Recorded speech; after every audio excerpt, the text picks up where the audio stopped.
अस्सलामु अलैकुम। मैं डॉक्टर अब्दुल रहमान और आज हम बात करेंगे कुव्वत मुदाफ़ियत को कैसे मजबूत किया जाए और बीमारियों से कैसे बचा जाए।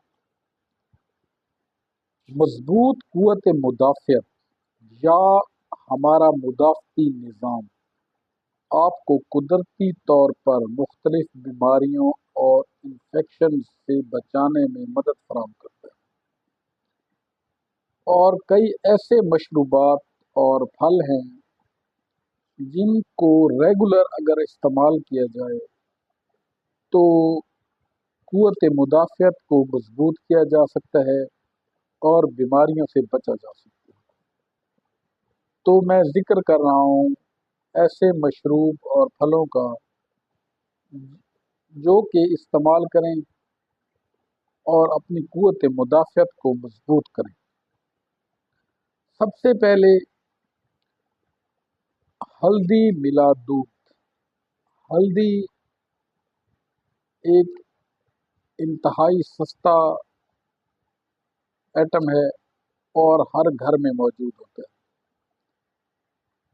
जितनी भी थकावट हो तो आप गरम दूध करके उसमें थोड़ी सी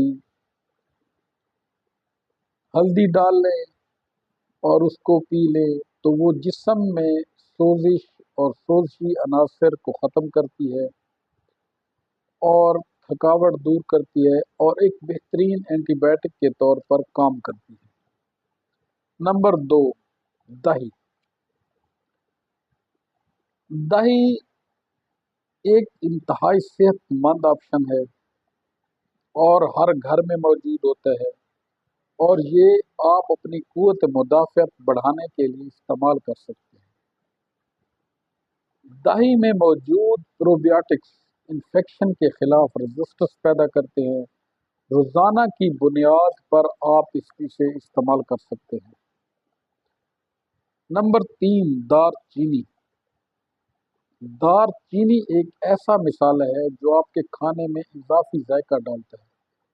ये मोटापा भी कम करता है और आप इसको अपने खाने में रेगुलर इस्तेमाल करके अपनी ग़िज़ाई ज़ायका और मुदाफ़ती निज़ाम को मजबूत कर सकते हैं। Number 4, citrus foods. ऐसे सिट्रस फूड में विटामिन सी और एंटीऑक्सीडेंट्स का खजाना पाया जाता है।